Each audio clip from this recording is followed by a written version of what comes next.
ಇನ್ನು ನೂತನ ಸಭಾಪತಿಯಾಗಿ ಸಲೀಂ ಅಹಮದ್ ಆಯ್ಕೆಯಾಗಿದ್ದಾರೆ. ವಿಧಾನ ಪರಿಷತ್ನ ಸಭಾಪತಿಯಾಗಿ ಸಲೀಂ ಅಹಮದ್ ಅವರ ಆಯ್ಕೆ ಆಗಿದೆ. ಸಲೀಂ ಅಹಮದ್ ಅವರ ಪರ 38 ಮತಗಳು, ಹಾಗೆ ಅವರ ವಿರುದ್ಧ 30 ಮತಗಳು ಚಲಾವಣೆಯಾಗಿದೆ. ಅಂತಿಮವಾಗಿ ಸಲೀಂ ಅಹಮದ್ ಅವರು ಸಭಾಪತಿಯಾಗಿ ಆಯ್ಕೆಯಾಗಿದ್ದಾರೆ. ಬಹುತೇಕ ಖಚಿತ ಇತ್ತು, ಅವರ ಹೆಸರೇ ಅಂತಿಮ ಅನ್ನುವಂಥದ್ದು ಇತ್ತು. ಅದರಂತೆಯೇ ಈಗ 38 ಮತಗಳು ಅವರ ಪರವಾಗಿ ಬಂತು, 30 ಮತಗಳು ಅವರ ವಿರುದ್ಧವಾಗಿ ಬಂದಿದ್ರಿಂದ ಸಭಾಪತಿ ಸ್ಥಾನವನ್ನ ಅಲಂಕರಿಸಿದ್ದಾರೆ ಸಲೀಂ ಅಹಮದ್ ಅವರು. ಒಂದು ಕಡೆ ಇವತ್ತು ವಿಧಾನಸಭೆಯಲ್ಲಿ ನೂತನ ಸ್ಪೀಕರ್ ಆಯ್ಕೆ, ಸಭಾಧ್ಯಕ್ಷರ ಆಯ್ಕೆಯೂ ಆಯಿತು GS ಪಾಟೀಲ್ ಅವರು. ಮತ್ತೊಂದು ಕಡೆ ವಿಧಾನ ಪರಿಷತ್ಗೆ ನೂತನ ಸಭಾಪತಿಯಾಗಿ ಸಲೀಂ ಅಹಮದ್ ಅವರ ಆಯ್ಕೆ ಆಗಿದೆ. ಚುನಾವಣೆ ಆಯಿತು, 30 ಮತಗಳು ಅವರ ವಿರುದ್ಧವಾಗಿದ್ರೆ 38 ಮತಗಳು ಅವರ ಪರವಾಗಿ ಬಂದವು. ಹೀಗಾಗಿ ಸಲೀಂ ಅಹಮದ್ ಅವರು ನೂತನ ಸಭಾಪತಿಯಾಗಿ ಆಯ್ಕೆಯಾಗಿದ್ದಾರೆ. ಅವರು ಕೂಡ ನಿರೀಕ್ಷೆ ಇಟ್ಕೊಂಡಿದ್ದವರು ಈ ಬಾರಿ ಕ್ಯಾಬಿನೆಟ್ ರಿಫಾರ್ಮೇಷನ್ ರೀಶಫಲ್ ಸಂದರ್ಭದಲ್ಲಿ. ಅದನ್ನೇ ಆರ್ ಅಶೋಕ್ ಅವರು ಮಾತಾಡ್ತಾ ಸ್ವಲ್ಪ ವ್ಯಂಗ್ಯಭರಿತವಾಗಿ ಹೇಳೋ ಪ್ರಯತ್ನ ಮಾಡ್ತಾ ಇದ್ರು. ಆದರೆ ವಿಧಾನಸಭೆಯಲ್ಲಿ ಸ್ಪೀಕರ್ ಆಯ್ಕೆ ಸಂದರ್ಭದಲ್ಲಿ ಚುನಾವಣೆಯನ್ನು ಬಹಿಷ್ಕರಿಸಿತ್ತು ಬಿಜೆಪಿ ಮತ್ತು JDS. ಇಲ್ಲಿ ಮತ ಆಗಿದೆ.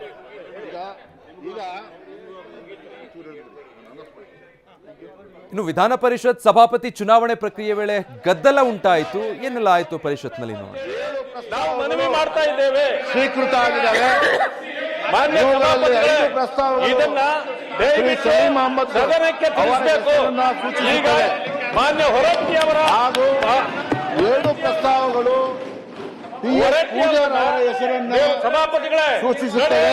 ಇದು ಸರಿಯಲ್ಲ. ಇದು ಸದನಕ್ಕೆ ತಾವು ತಿಳಿಸಿಕೊಡ್ಬೇಕು. ಸಲೀಂ ಅಹಮದ್ ಅವರ ಹೆಸರಿನಲ್ಲಿ ಬಂದಿರುವ 5 ಪ್ರಸ್ತಾವಗಳನ್ನ ಅಥವಾ ಮೊದಲಿಗೆ ಅಂತಕ್ಕಂಥದ್ದನ್ನ ಮೊದಲಿಗೆ ದಯವಿಟ್ಟು ಈ ಸದನಕ್ಕೆ ತಿಳಿಸಬೇಕು.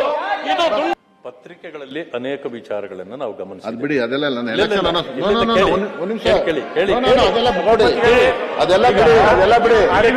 ಅವಕಾಶ ಇಲ್ಲ.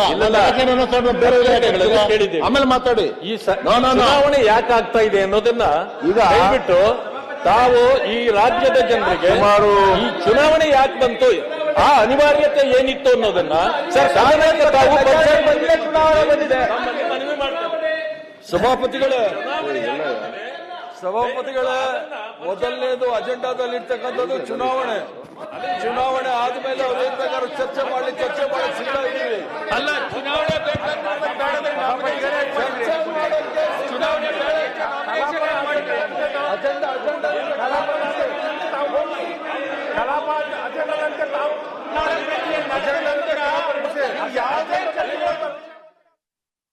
ಇನ್ನು ವಿಧಾನ ಪರಿಷತ್ ಸಭಾಪತಿಯಾಗಿ ಸಲೀಂ ಅಹಮದ್ ಅವರು ಆಯ್ಕೆ ಆದ್ರು.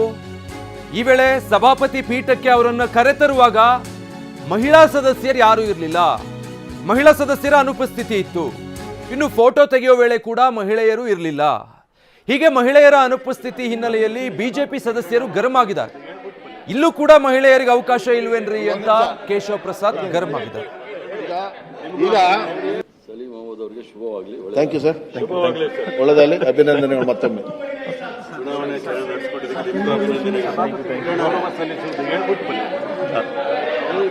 ಈಗ ಒಂದು ನಿಮಿಷ, ಈಗ